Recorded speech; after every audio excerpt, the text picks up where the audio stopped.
Okay, the next thing we're going to do is just put in a little bit of a title onto the page, and to do that we'll use a text box.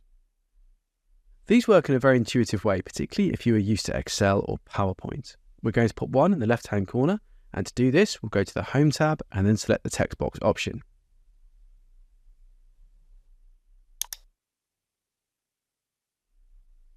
Okay, we then see a text box placeholder pop up a la PowerPoint. To type in it, we click into the placeholder and then type the words that we'd like. And I'm going to pop in Invoices Review.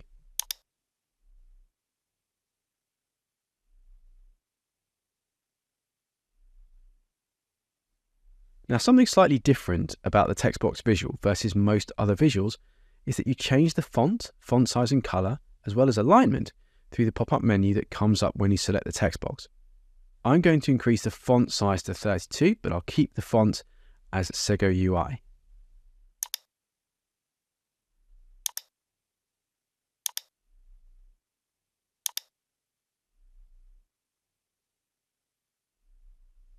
The border, on the other hand, is something that we still need to sort out in the Visualisations pane, like we do for any other visual.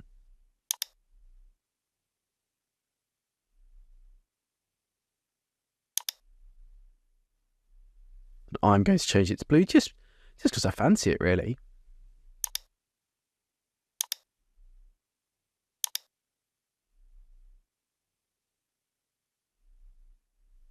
There we go. Onward then, the last visual that we're going to add here is a card visual, but before we do that, we'll just sort out the size and alignment of the text box.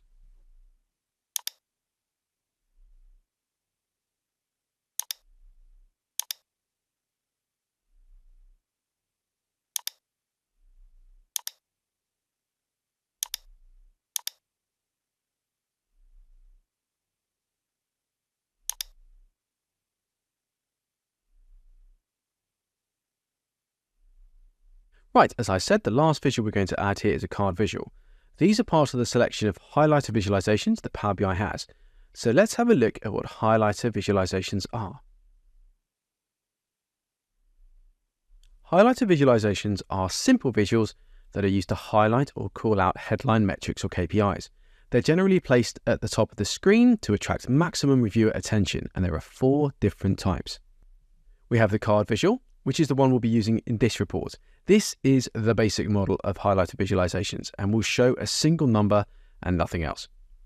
We then have the multi-row card visual, which is where you can show multiple key metrics in a single visual. Thirdly, we then have gauge visuals, which can show a single total as a proportion of another total, which is just perfect for comparing actual spend to budgeted spend or measuring progress to a target. Finally, we then have a KPI visual, which is the most complex of the 4, and can show the variance between 2 totals, as well as showing a small shadow graph of the visual over a time period. Now, as befitting the rest of this report, we're going to start out slow and go with the simple one, which is the card visual. This just shows a simple large font number and a title. That's it, nice and simple.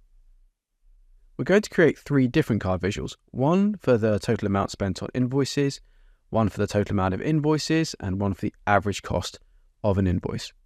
And we're now quite familiar with starting up visuals, so let's get back to Power BI and have a think about where we need to go to start this visual up. Okay, take a few seconds just to think about where we need to go to start this next visual.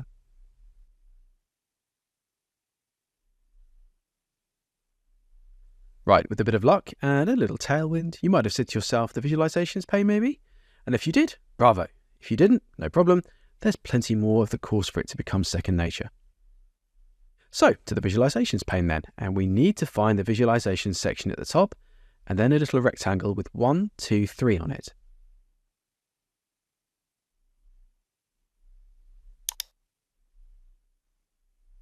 There's our card placeholder, which is lined up nicely next to our text box. So what do we need next? We don't want our placeholder to just be sitting there like a lemon, do we? What does our visual need? It needs some data, of course. Where do we go for our data supply? Can you find it on your screen? It's the data pane on the right-hand side of the screen. So let's go there next and find the total cost column.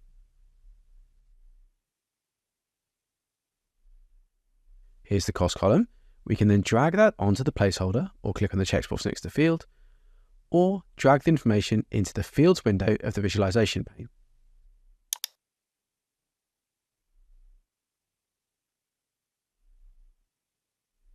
And there we go, that's it. Or it could be if we don't mind the visual looking a little bit scruffy. We do mind, of course. And we're going to learn how to amend the formatting of the visual. So first of all, let's pop on a border. In the Visualisations pane, we'll go to the Format Your Visual option, and then select the General option, and then go to Effects. After that, we'll toggle on Visual Border.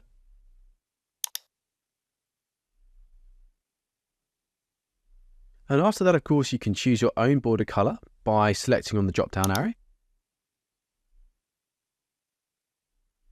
and then selecting your color, just to make that visual a bit more eye-catching. Choose your color, go up to the color option, and then you can choose to either select a preset option, or if you want to, you can choose to put in a color from the hex color code, which is what I'm going to do.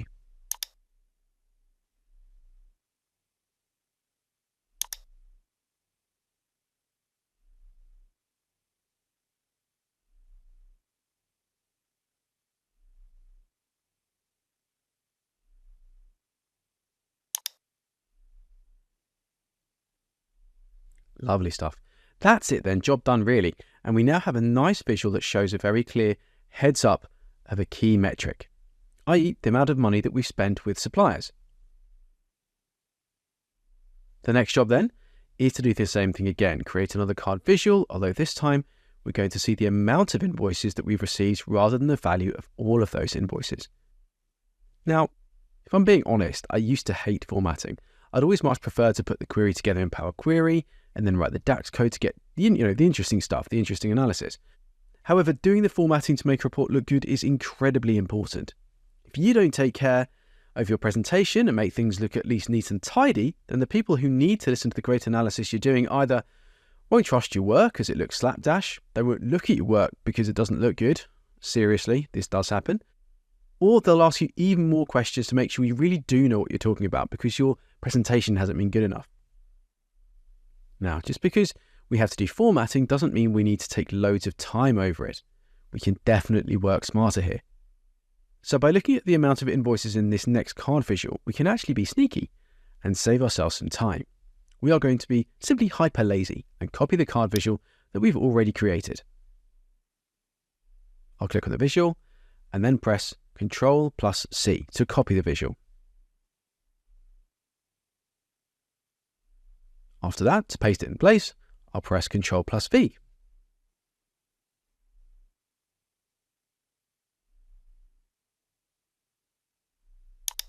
Let's then move this over to the side so there's a bit more space.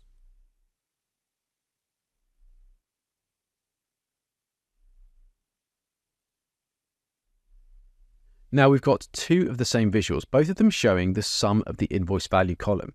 But we just want to know the amount of invoices that there have been. And to do this, instead of summing all the values in the invoice value column, we count them instead. Well, I say we do, Power BI does. Now to do this, we're going to change the aggregation function of the implicit measure. Power BI has calculated an implicit measure here for this newly copied card visual, and it's exactly the same implicit measure as the one we've just copied. That aggregation function is a sum. We want to change it to a count, which will then count all the rows in the invoice value column that have numbers in them. Now here's how we do that. First of all, we make sure our card visual is selected. Next, we go to the Visualisations pane and select the Build Visual option.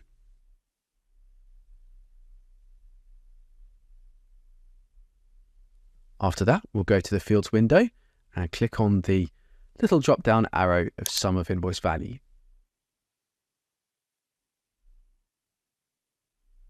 We can then see that at the moment, the implicit measure is set to the sum aggregation function, but we'd like to change it to the count aggregation function.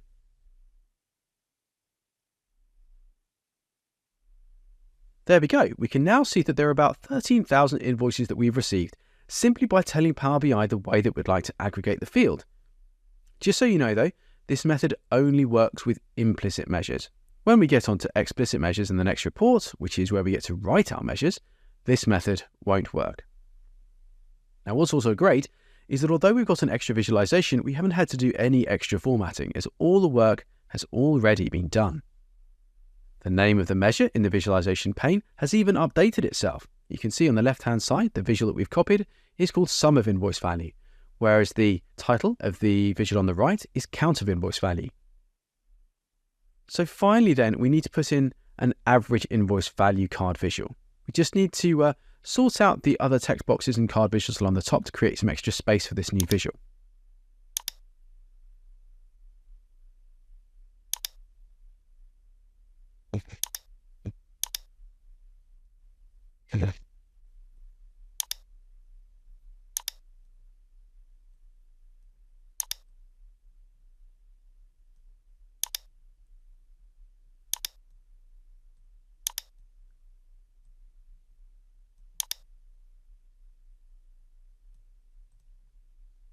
Again, let's copy one of our pre-existing card visuals and then paste it in place.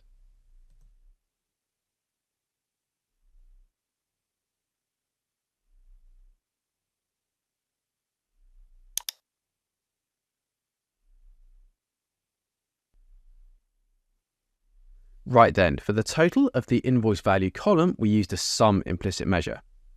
To count the amount of invoices, we used a count implicit measure. So what do you think we're going to do to get an average of the implicit measure column? Now, you probably could have a bash at this without my help, so if you fancy it, pause the video here and then have a go. If you're not quite sure, then keep watching. Here's how to do it. We'll go to the Visualisations pane, make sure we're in Build Visual. We'll go down to the Fields window and the drop down on the Count of Invoice Value.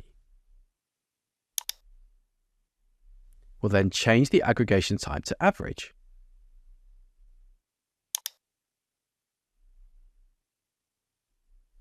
There we go. All three visualizations created and nicely formatted. The thing is though that we might like to change the units of the numbers a touch. Look at the three numbers we've got here. Invoice spend is into the tens of millions. Count of invoices is in the tens of thousands, while average invoice value is in a multiple of thousands. Now at the moment, Power BI is simply showing the total aggregation for each of these cards, but we can change this manually if we want to. Now here's how we do that. I'm going to use the sum visual as an example. So first of all, I'll select the sum visualization.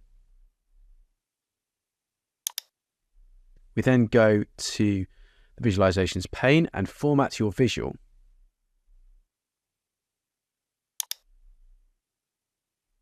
In the visual option, we then select Call Out Value.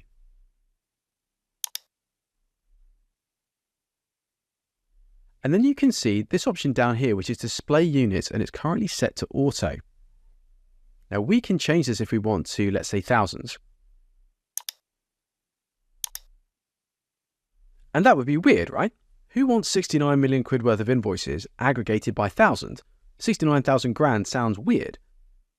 69 million does sound more appropriate, so we could then change this headline figure to millions instead of thousands.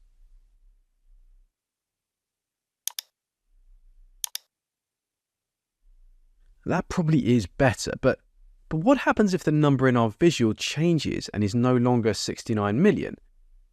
Here's a good moment to introduce a really cool part of Power BI, how the different visuals interact with each other. Now, what happens if we just want to see all the information relating to the supplier OV and nothing else? Let's show a way of doing that. Now, firstly, we need to find the supplier in one of our visuals.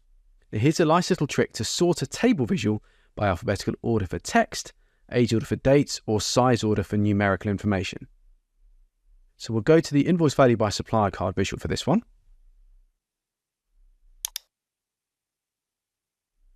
We'll then click on the supplier name header, and we can see that the supplier name is now in alphabetical order. So now it's easy to scroll down the list to find the supplier OV.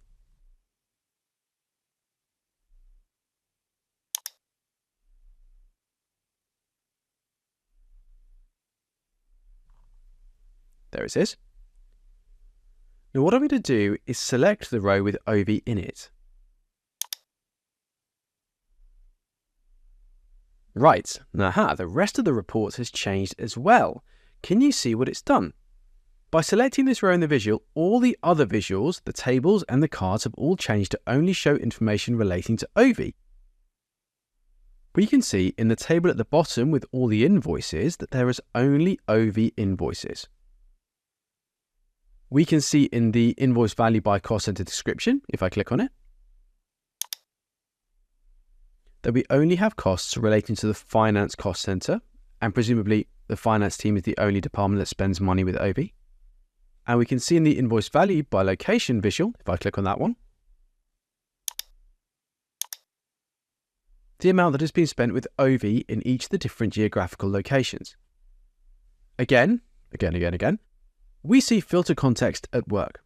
Basically, by selecting the OV row in our supplier visual, we've given Power BI the nod to filter the whole invoice dataset table, which supplies all of the visualizations in this report, to only include rows with OV in the supplier field. Brilliant, eh? By clicking on a data point in one visual, we can filter all other visuals to only show information relating to the data point that we select as well. We filter all the information in the report. Now, why have I interrupted our lovely chat on display units in card visuals to show you this? Well, you remember that we formatted the card visual to the closest million? Well, now because of that formatting, and because we've only spent a couple of 100,000 with OV, oh dear, our card visual, the thing that our report users see first, yes, I know we haven't got any of those reviewers in this report, but bear with me. Our visual says that we have spent 0 million with OV, which is a tad misleading.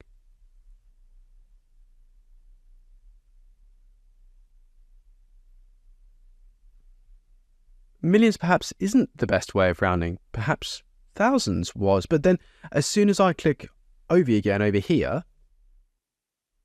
we're back to showing 69 million worth of invoices again, and that wouldn't be great if we then, as we saw, try to show it as being rounded to thousands. Well, what should we do? Well, option 1, back in the Visualisations pane, there's also a value decimal places option, and to bring that up, we'll click back on our visual, our card visual, and then go to the Visualisations pane, and to call out value. Underneath the display units, we can see the value decimal places option. We can now see we've got 69.4 million worth of invoices, and if I then choose OV again, we've now got 0.19 million of invoices, which is a much better way of showing it. So our card visual is no longer calling our supplier table a liar. So for this report, this actually is a reasonable solution. After all, OV is the supplier that we spent the least amount of cash with, and rounding to millions and 2 decimal places is working out okay in this scenario. However, we also do need to consider that we are only 4 months into the year at this point, with our dataset showing January to April only.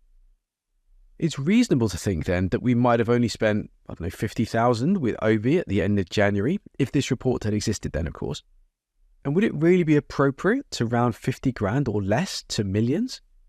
So, a second option is instead to set display units to auto, which is where we started, which means that you're giving Power BI the power to choose for you, depending on the value that the card visual is showing. So let's have a look at that.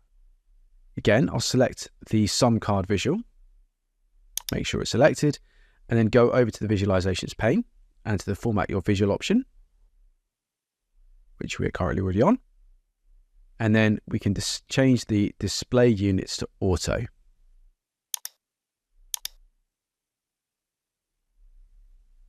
There we go. We can now see that the card visual, instead of rounding to millions, is rounding to thousands because we're selecting OV only. But if we then click on OV again, now that the filter of OV has been removed from the dataset, and now we're viewing all of the data together, we can see that the card visual has returned to rounding to millions again. Auto then is a really great option as it responds to the value that the card visual is showing to give you the best available rounding option. Right, just one final point on card visuals. You'll probably have noticed each of the titles in the card visuals. These titles are automatically created by Power BI based on the field name, or later on the explicit measure name that the card visual is showing. You can't change them, although you can format them. So just look here. Again, I'll click on a card visual, then go to the Visualisations pane and format your visual. And then I'll go down to category label. Now, if you don't like the words altogether, you can get rid of the category label by toggling off the category label option. And then the category label disappears. If you do like it, but you want to change the font, then of course you can go down to the font size and increase it or decrease it as much as you like. As I said, if you don't like it, you can get rid of it and you can choose to put in a title instead. Grab one of those, you can go to the Visualisations pane, go to General, and then toggle on your title.